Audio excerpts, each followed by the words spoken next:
for joining in. Of course. Amazing. TV. This is Alicia, Hey. and she's a happiness coach, and you can tell she's just so happy. And we're going to take you through her secret, how she mastered her manifestation, her guides with her angels, and twin flame secret, and learning more about the soulmate. People are currently asking for that. And I grew up with all of these really interesting stories in my encounter, and like, here's that yeah. story, or I experienced ghosts, and you tell me all these ghost stories, and he would tell me all these different spiritual experiences he had, and I was like, I want my own ghost stories. Like, I want my crazy spiritual experiences. Yeah, absolutely. Why do you think that, twin flame is important and, finding your twin flame is so important? Well, here's what I think. It's not necessarily that, but finding your twin flame is super important. I feel like it's finding that absolutely amazing life partner. So a life partner can be, it could be a twin flame, it could be a soulmate, but it could also just be somebody that's like in super, super perfect alignment with your. I help people find their twin flame. I help people find their soulmate. I help people find their life partners. And I've helped like over 100 people actually manifest that for sure. That's amazing. So what are some of the common myths about this? Well, okay, so with twin flames, a lot of people will usually believe that like, oh, I really need to like manifest my twin flame. Your kind of belly area, there's actually a symbol written in there. It's kind of like, it actually looks like, like biker flames, like a spiral, and there's another spiral, and then there's it's kind of, it's interesting. So, but does your belly have to be an innie or an outie? Because we all have different, that's the thing, right? We all have different belly. So it's the whole when you area. told It's like this the whole, yeah. So it's all the way around. So it's like it's in the energy field. You can actually feel the edge of it. So your twin flame will have the exact same one as you. Say I find somebody's spiral, the twin flame mark in their belly, and I draw it out. Then if say they're like, hey, I think this person's my twin flame. Like one of my clients, he was like, I did his drawing, left it over there, and I checked and drew out that guy's drawing, and they ended up being the exact same one. And that so, is so cool. Yeah, so then they are like their twin flame. That's a good, like, that's the best way to confirm it. Also don't know about twin flames. So one, you can identify them through something like pretty solid. The other thing is that with your twin flames, you can have multiple twin flames. You basically, let's say you connect with the twin flame and you're able to see where they are. Do you see the face that you see? Usually the face is blurry a little bit.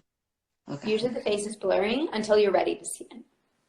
And then eventually you'll see it. So the person seeking for the twin flame get to see it, or you as a advisor or consultant to see it? Both? So yeah, like usually you'll see the face is blurry, but you get the feeling and the energy and the understanding of like who they are as a person, what they're doing into, one of my clients did one recently, and she saw the guy was like a surf bro, and like that he was like, like kind of like in, I think it was, where was it, Hawaii?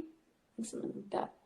Oh no, he was in New Zealand. He was like a surf bro in New Zealand, And so she could kind of tell the location and the kind of vibe and what he's into, but like not a name necessarily or whatever. Nice. Visualization process where you're... Absolutely awesome. So tell me a little bit about how did you came into this? Well, I started with shiatsu massage when I was 18. That's what I started in. And it was a mixture of not just shiatsu. The school was very well rounded. So it was tai chi, kung fu, qigong, meditation, Zen, Buddhism, chanting, working with different deities, that kind of stuff. So it was very well rounded. And I started to learn how to, like in it, they teach you how to channel just pure light energy to move through your body.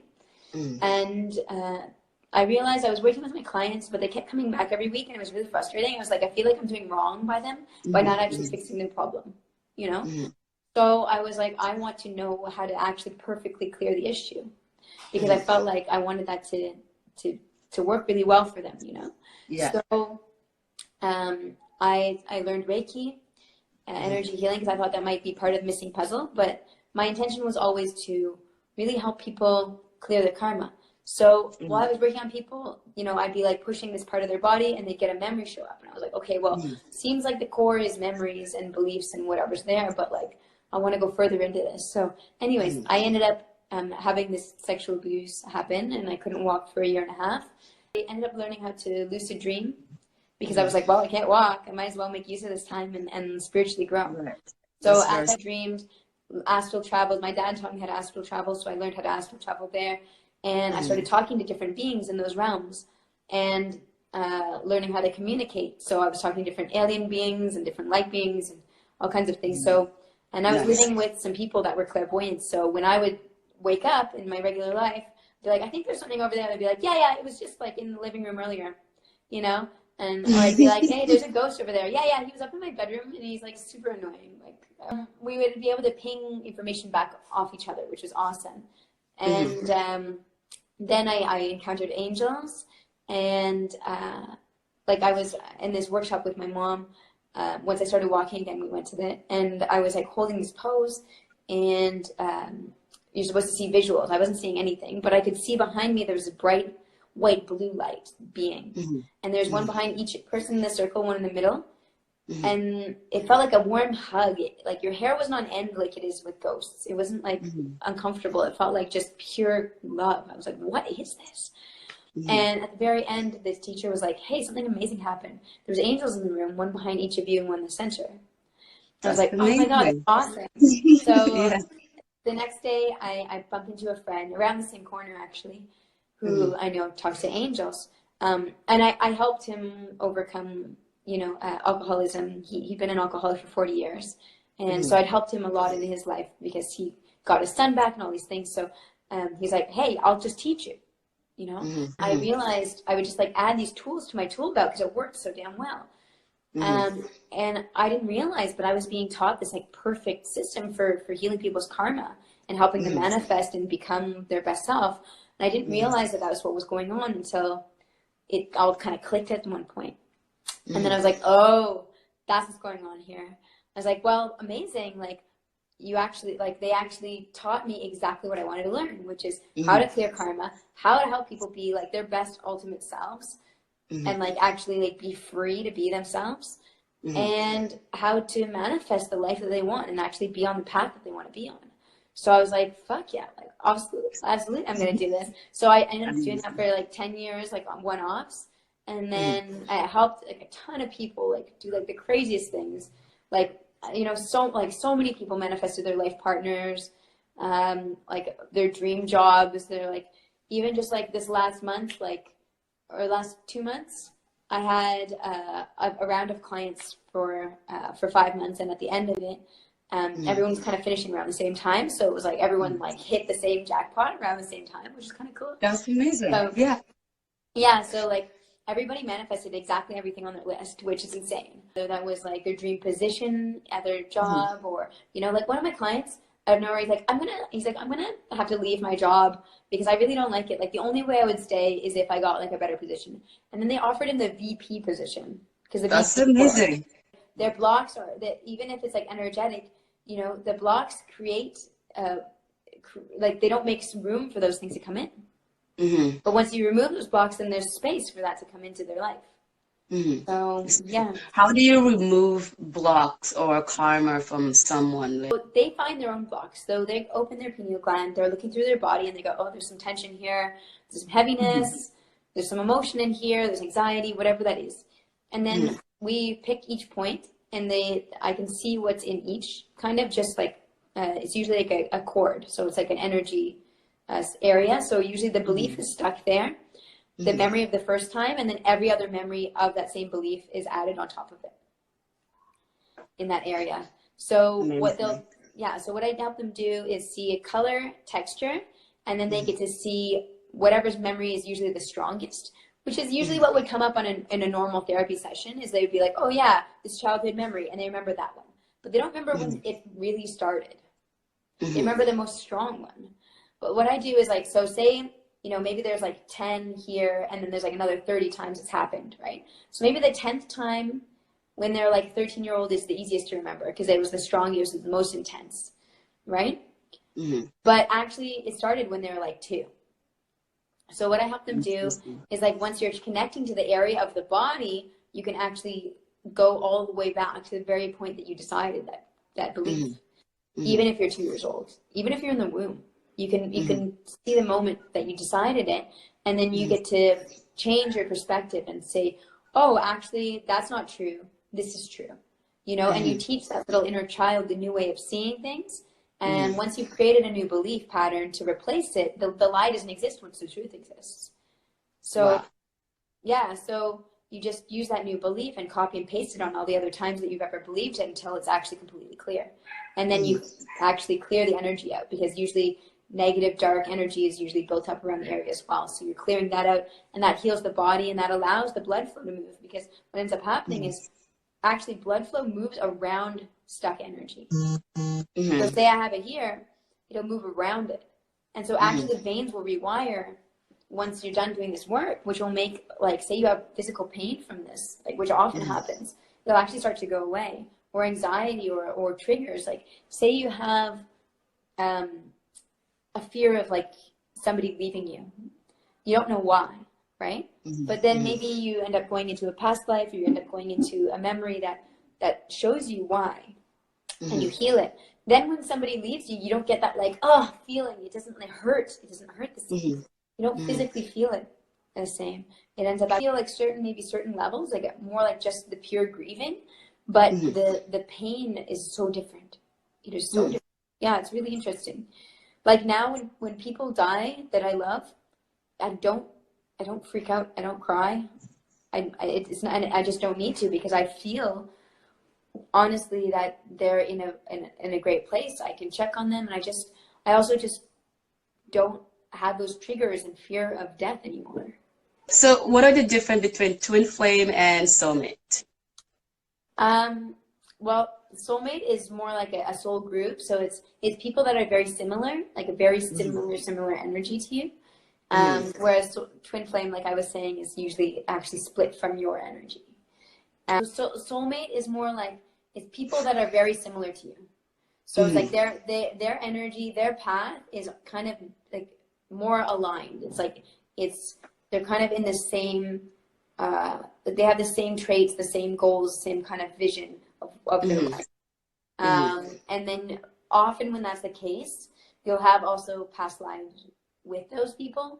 So there's extra intensity built around it usually. That you naturally gravitate towards those people. Like I've met a bunch of them in my life, and like, oh my God, these people are incredible. You know, like I'm just like. So does everyone have a twin flame? That's a good question, because I've seen a lot of people that are from other planets and other dimensions and stuff. So I don't know how it works over there. For them to meet in this life, is there a higher purpose for that, or is this just us desiring to meet our twin flame because it's like an excitement, so we just want to know what it feels like to meet? It's both. That person usually has more likelihood to be able to kind of like merge almost with your energy and build something that's beyond the two of you on your own. I think any healthy relationship can do that. I think whether it's like the person that is your perfect life partner, but they're not a twin flame, obviously that's a union that's going to be like creating amazing things, right? Because as a team, you'll be so fluidly working together that you can, leverage your time. You can come up with ideas quicker. You can grow faster because you're pinging off each other properly, And I think that's just any healthy relationship, whether it's a twin flame or a soulmate or just like the person that's most aligned with your path. I think that's what you're going to get. Is there any other sign apart from the stomach? I mean, it's usually just a feeling. You usually There's just a feeling within yourself. know. Yeah, it's kind of like, if you ask somebody who's never orgasmed if they've orgasmed before, and they're like, I think maybe, I don't know. Yeah. But then when it happens, you're like, okay, now I know. It make a lot of sense. Okay. Amazing. Do they ever break up? Because sometimes, in every relationship, there's an up and down, right? So do twin flames ever break up? And do they get back Oh, of together when that course. happens? Like any relationship dynamic. Yeah. I have a little bit of a crazy story.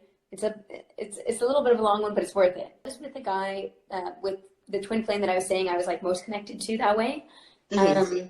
And when we broke up, it was like a year after, and I finally got to this place where I was like ready to date again. Maybe like Right. 4 years before that. So I had this Hmm. dream.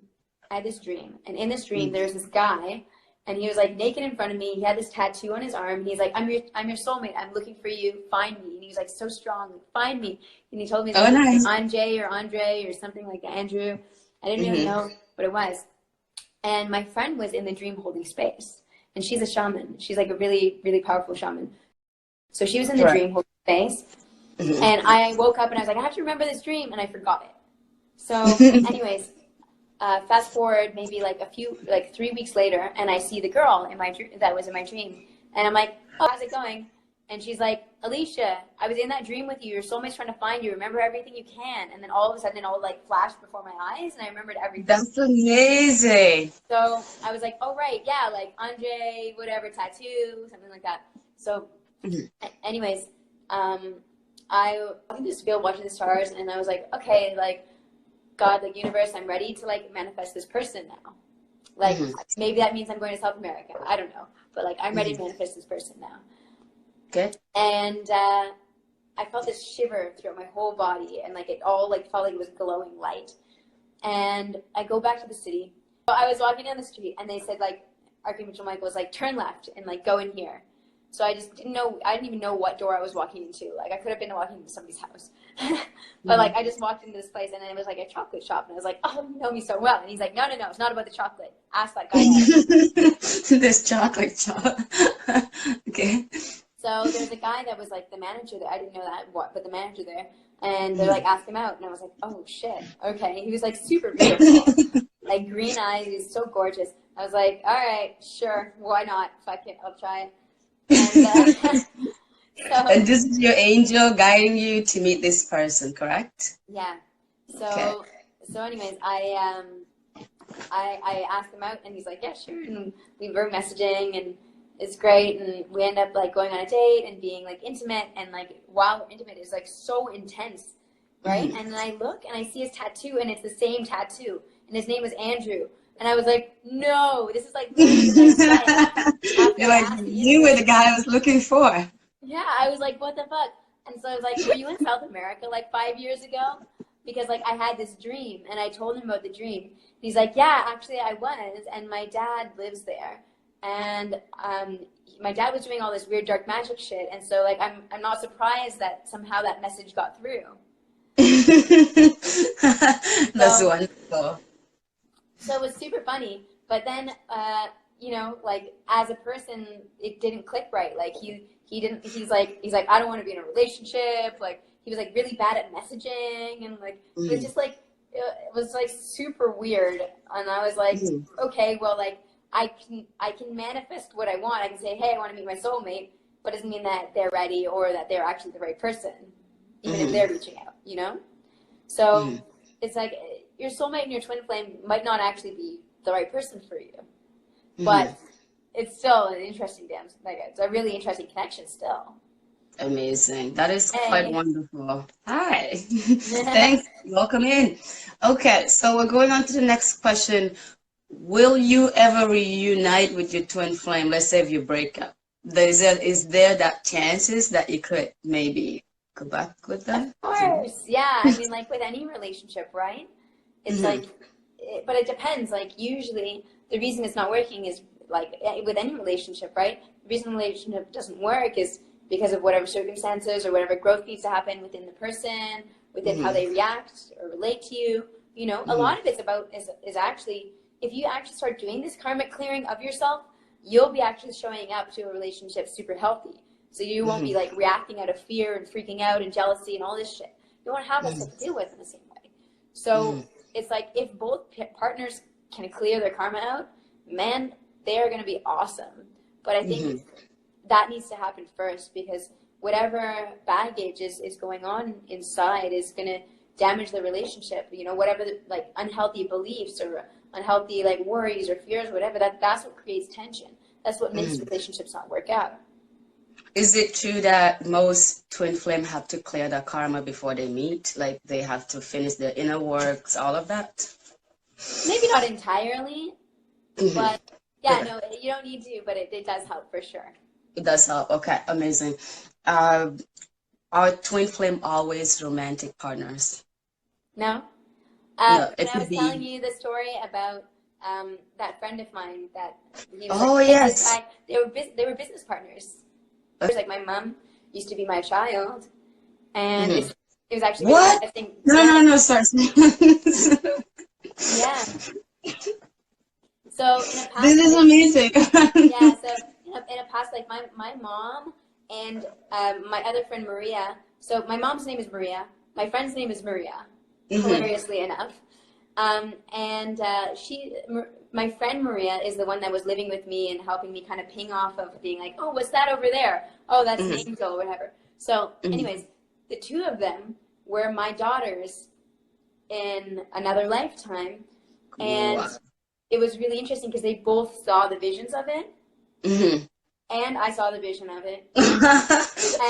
And so we all got together. Like they ended up like, you know, they met for sure. Cause Does the relationship change or make it even stronger? Like a mother-daughter relationship. My mom is an interesting character in general. She's kind of a little bit more playful and childlike than most parents. My mom is very much like a little 6-year-old girl half the time. Yeah. So for me, that wasn't a very hard struggle for me to become mom. You know, she needed it. Well, that's very interesting. It's good to know that. What are some of the twin flame journey guides that you could be able to, you know, lead people with? If somebody's like, I want to find my twin flame, like what kind of journeys might they have to go on to find them? Precisely, yes. I mean, it depends. Like Valentina, so one of my friends, she is actually like a twin flame coach, and like she's specifically focuses on helping people find their partners. And she wasn't able to do it for herself. So I did it for her. And the guy, we saw that he would be in Bali when she went. And so she just went to Bali. She found him and she just brought him back to Tulum. So yeah, That's but amazing. I think she figured it out herself. It just happened naturally, like following her intuition, right? That's beautiful. I love that. So you can't just make up a twin flame on your crush that you have. It's like, yeah, I'm just going to manifest this person to be my twin flame. Yeah, You no, can't do that, right? No. Okay. Yeah. Okay. Awesome. So what is the secret to happiness? Yeah. I mean, to me, I think the secret to happiness is knowing what makes you happy, and like and letting go of the things that cause you stress, letting go of the things that cause you pain or triggers. Like I said, like that karmic clearing. So, you know, finding that clarity in yourself, letting go of fear, letting go of anxiety, worry, depression, whatever. A lot of these things are not inherent traits in us. They aren't. These are learned traits. You know, it seems like, oh, I've had this my whole life, so it's an inherent trait. No, it's not. You've learned it from another past life. It started somewhere. You weren't born like you maybe were born like that this life, but when you came into this universe, you were pure. So, you know, these things are learned. So you got to unlearn them, and so there's a process of unlearning. So It's a very tough topic to really try to explain sometimes to someone who's going through that. But someone who overcome it, I definitely understand. You know what I mean? yeah, So I mean, explain to us a little bit more how can, you know, someone who's struggling with stress or depression can be able to overcome that so they could find happiness, you know. well, often depression is, often depression is you're actually astral traveling out of your body and you're not present in your body, so you're disassociating. So most times that's what depression is. That's why you feel so empty. You feel so like lacking. You feel so like there's no purpose. You feel like, oh my God, I feel like, because your soul, that like your spirit is just pure, able to be there, but it doesn't have any information. It doesn't have any positivity. It doesn't have any negativity. It just is. Now, your soul has all your information. So if your soul is like astral traveling somewhere, you know, you're going to feel like, oh my God, who am I? Where am I? Like, what is my purpose? There's nothing, like, there's no meaning, everything. You know, you feel like super lost. And that is what I call depression. That is like one of the main sources. You know, you can have different emotional like influxes that can cause it more likely, or mental disability. But even in that, it's still, the dissociation is still happening. So maybe your hormone imbalance is making you really uncomfortable and making it so your spirit's not grounded properly, and you want to get the fuck out. So then you disassociate and that's with trouble. And then the depression sits like that. And then you feel the emptiness and you feel that lacking feeling. So that's something how can an individual be able to, you know, not astral travel and be empty and just kind of release that depression that they're feeling at the moment? Or yeah, so that's a good question. It's a little hard to do on your own, but grounding, some people use like grounding crystals, like black tourmaline, onyx. There's one that's like kind of more magnetized. I don't remember what it's called, but that one's also good for grounding. Grounding crystals really helps. Even just putting them in your house, like not even you don't have to wear them, but wearing them, it helps even more. And then just like exercises, imagining grounding into the earth. But I think the main thing is asking yourself to come back in your body. You know, my thing, like what I do is I'm like, hey, Alicia, can you come back in your body now? Thank you, love you. And then, but it can hear you. Well, I do it in my mind. I don't say it aloud, so I don't. But I also like imagine first too, like, because maybe once it's traveled, it's also picked up negative stuff. So also imagine a barrier of white light that it has to pass through first. Amazing. So that was like, yeah, for that really helps. Yeah, it's an interesting one. Depression is interesting. Anxiety is also a thing where it can be many different causes, right? It can be like physical and like your brain doing crazy stuff. Alicia, what compelled you to become a happiness coach? To start coaching was like naturally because I love helping people, and I really wanted to like perfectly clear people's karma and do that. But when it comes to my own health, like I had a pretty seriously intense childhood. You know, it was a lot, and I needed to fend for myself. I had a lot of abuse happen to me. I had a lot of fear built into me, a lot of like reactionary stuff, and it took me time to heal it. And I spent, first my mom had a lot, so I had to heal her as well. So first I started with healing her, and then I started healing myself. Wow. So yeah, my mom, she would have these blackouts. So she learned in karate to do this like shocking punch, where it doesn't actually hit you, but it goes like that, and it's supposed to shock you and scare you so that you kind of like listen or whatever. So she would do this thing whenever she was scared of me or angry at me or whatever, where she'd black out and do this stuff. And she'd like freak out or like choke me or whatever. And she didn't even know she was doing it. She didn't hear that was even happening. So she would have these blackout moments, and then she would go outside and start crying in the backyard. And I'd come up behind her, like, you know, making sure like it was kind of like nonviolent communication style, where you don't want to like be in front of the person. You kind of like come from behind with lots of love. Hey, I'm here. Can I hold you right now? Hold her. And then I would take her through whatever was coming up. And she'd be like, oh, I had this trigger of this memory from this childhood thing with my dad, blah, blah, blah. And this is me at 6-year-old, like helping her through these things. So I've been doing this since I was super young. And so I would guide her through the same way that I guide my clients, you know? Be like, where does that come from? Where does this belief come from? What do you need? What do you think you need to heal that so that it doesn't come back again? Because I need that for my own safety in my own life. Because if I didn't help her fix those issues, that would hit me. That would affect me and my sister. And I was afraid that we were going to die. You told me that your parents were both spiritually awake before, you know, when you were born and stuff like that. Did that help you growing up, or No. how did that? No. I only really tapped into it once I got out of high school. Okay. Yeah. Growing up didn't really help very much, but it did mean that I had extreme compassion.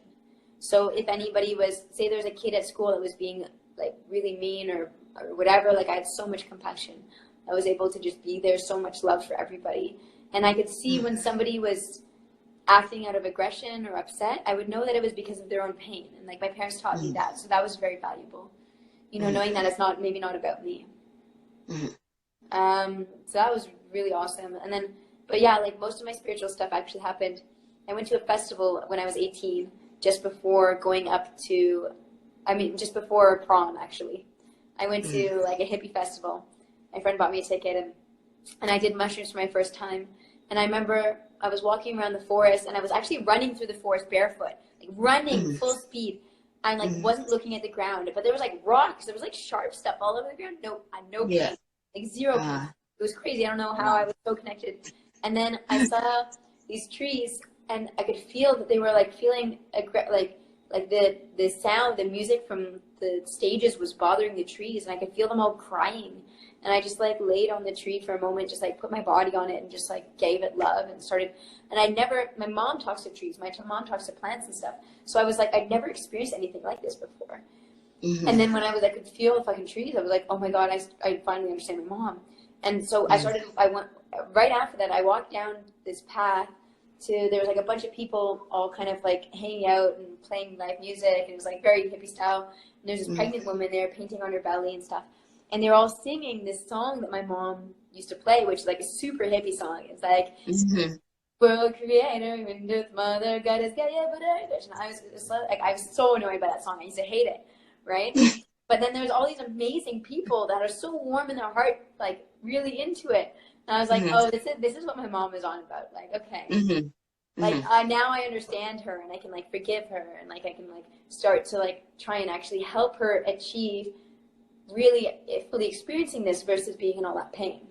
Mhm. And like my yeah, I was through helping my mom, Yeah. learned a lot of these things because she was also very open. So when I was in shiatsu school, learning a lot of this stuff, it she let me try out weird stuff on her. So when I was Mhm. working with, like, when I started to talk to angels, when I started, I was in Reiki, she would let me like try out some of these methods that the angels were telling me. So it was Mhm. actually really beautiful that, like, although a lot of the pain that I encountered in my life brought me, made me also have to work on myself and learn these things. It Mhm. also meant like her also holding space for me to learn was also amazing. So, Mhm. it's like by healing her, I was healing myself. And by healing Mhm. myself, I was healing her. So that was really, really cool. So, That's amazing. yeah. And then like I was doing that with clients too, once I got a hang of it and it started to make sense. And, Mhm. my angels got very, very clear on that. That was like 10 years ago. And so, yeah, and then I realized it was that perfect system. So now I'm helping people, yeah, define their happiness, like build their best selves, let go of their karma, rebuild who That's they amazing. be, and manifest. It's Cool. crazy.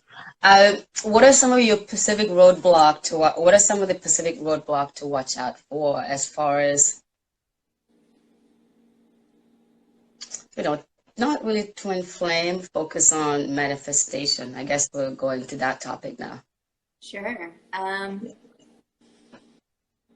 Roadblocks. I think when it comes to, yeah, like the main one is just like everybody has different blocks when it comes to manifestation. Hmm. Mostly, especially with manifestation, it's usually not feeling worthy, Hmm. or not feeling good enough, or fear that it's not going to work out, fear of failure. Those are pretty typical for people. Um, Hmm. and then it's the same kind of thing is like once you find the source of it in the body, so you're like, Hmm. okay, that not worthiness is here, and that not worthiness is coming from a past life where I hurt somebody and I felt Hmm. like really guilty about that. Hmm. And I felt like, oh, now because I was a bad person, I don't deserve good things. Hmm. So once you start to rewrite these past moments, whether that's past life or this life, um, childhood, or adulthood, it's like, as you start to rewrite them, that's when you can actually move past that block and move forward. Amazing. So, what are some of the secret to manifest your life, your dream job, or abundance of wealth and so forth? All the great stuff that you can manifest. What are some of your deepest secret that you could share with us today?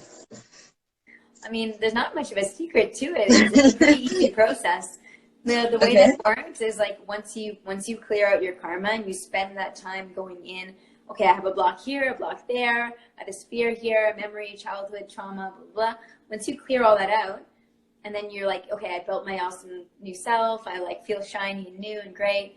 And then when you want to manifest, it's about writing out your values really, really well, and not writing anything negative, because some people will be like, I don't want this, you know? Yeah. And so that's like, the universe is like, oh, you want this? It doesn't hear don'ts, right? So the universe is just, you know, you write the negative thing and then it gives it to you, right? So you got to be very clear with your word and your intention as you're writing out what you want. Right. Okay.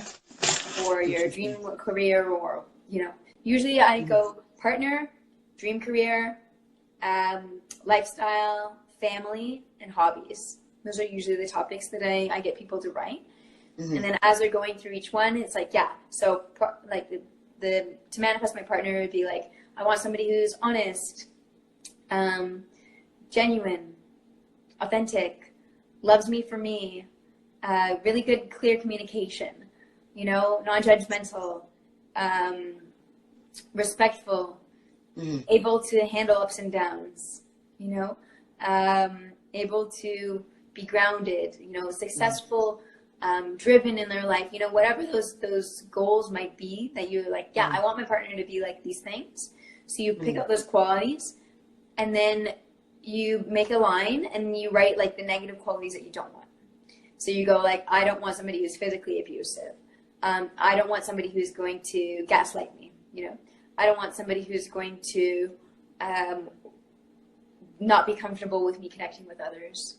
You know, I don't, you know, so you write all these negative things, and then you want to change them all into positives. So if it's like, I don't want somebody who's physically abusive, you want somebody who's respectful and physically aware and compassionate and caring, you know, and that works on themselves, you know. So that would, if you have all those things, that's not going to happen, right? So it cancels it out. So you want to like create the positive values that cancel out the negative ones. Okay. Yeah. So can you manifest a lot of things at once, or do you just need to put a short list at a time to kind of divide them up? No, the way that I do it, think of it like this. We have like 1,000 different possibilities available to us of different paths we can go in life. And if you can look at each of these paths and go, I want all of these things. I want this dream partner. I want this dream career. I want this lifestyle. I want this. Then you ask, you know, you connect up to God consciousness. You connect up to that space and you say, hey, look at this list that I got, you know, and look at who I am and look at my values of who I am and what would be awesome for me. What do you think would be best? And you usually get like a download vision of, you get a vision of that partner. You get a vision of that career. You get a vision of what that life is. Like I was saying with, you know, Sarah, she saw her twin flame and she saw her career working with and creating the help with Mayans, right? So you'll see that kind of full vision of everything, and then you'll go, okay, which one of these like paths is that one? And it'll like light up extra bright for you, and you'll see which one it is. And then when you choose it, you let go of all the others, because there's so many different possible ways you can go in life. So once you choose it, then you just naturally start walking it and it happens. But you also still need to put in effort, right? So like say your partner's in Bali, if you're just like, oh, I'm not going to go to Bali, you know, you still got to make the effort. Yeah, you have to go. Yes. Okay, so I know in a society, women find it weird to approach men, right? So is it not weird with the twin flame thing? Sorry to kind of go back to that, because you told me you went for yours and your friend went for her twin flame.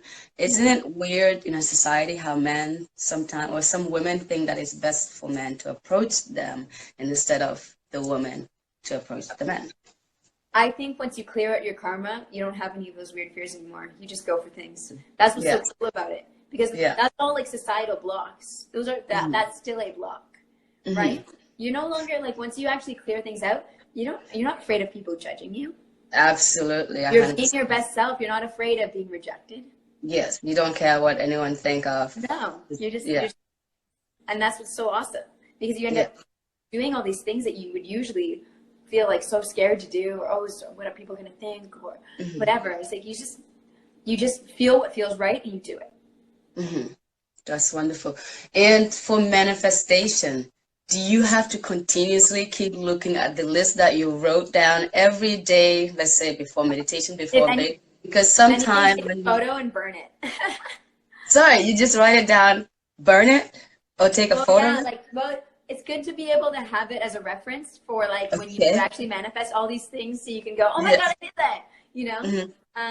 But you don't want to like have it around. You don't want it to be something you're looking at, you know? Because the more that you focus on it, that takes up the space of that actually coming in, if that makes sense. Oh. Because But when with you law of desire, attraction, like, I just want this, I want this, I want this, I want this. Think of it like this. mhm, When you say, I want this, what is the actual words that you're thinking when you have it? You're not thinking, mhm, I want this. You're like, I got it. It's just normal. This is normal mhm, life. You're not mhm, putting it on a pedestal. You're not going, oh, I need to get up there. You're like, this is here. It's all of mhm, a sudden at your heart level. It just is, you know. And once you stop putting things on pedestals and put it here, so it actually just feels like normal life.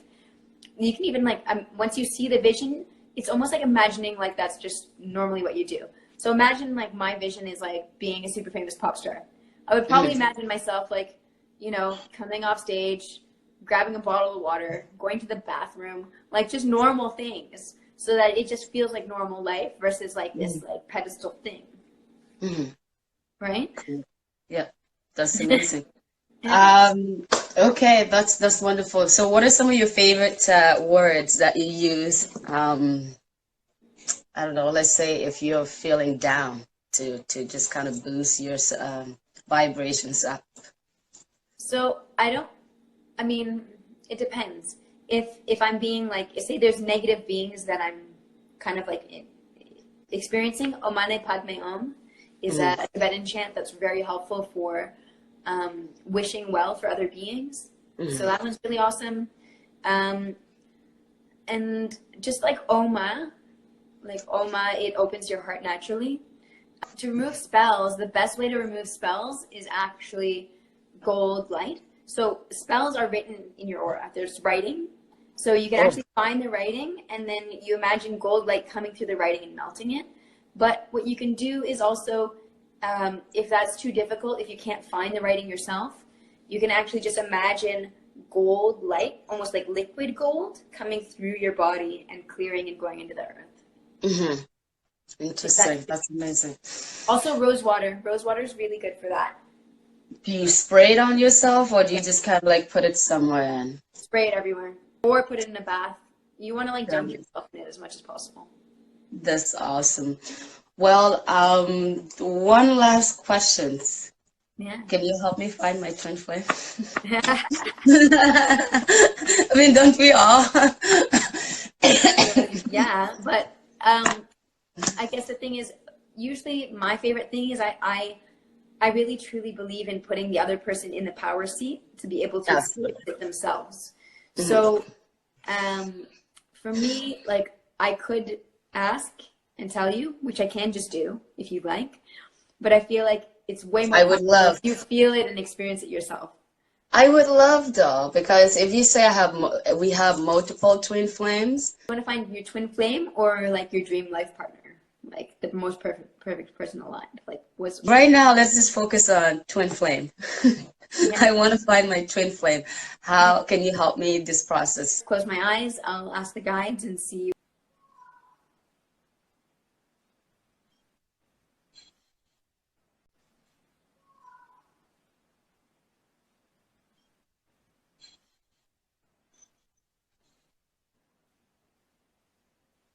Okay, so I'm hearing there's three, all male. You would know. Okay, so one's in California. Ooh. We're in California, in Southern California. Hmm. You would know. Okay, so one's in California. Ooh. We're in California, in Southern California. Hmm.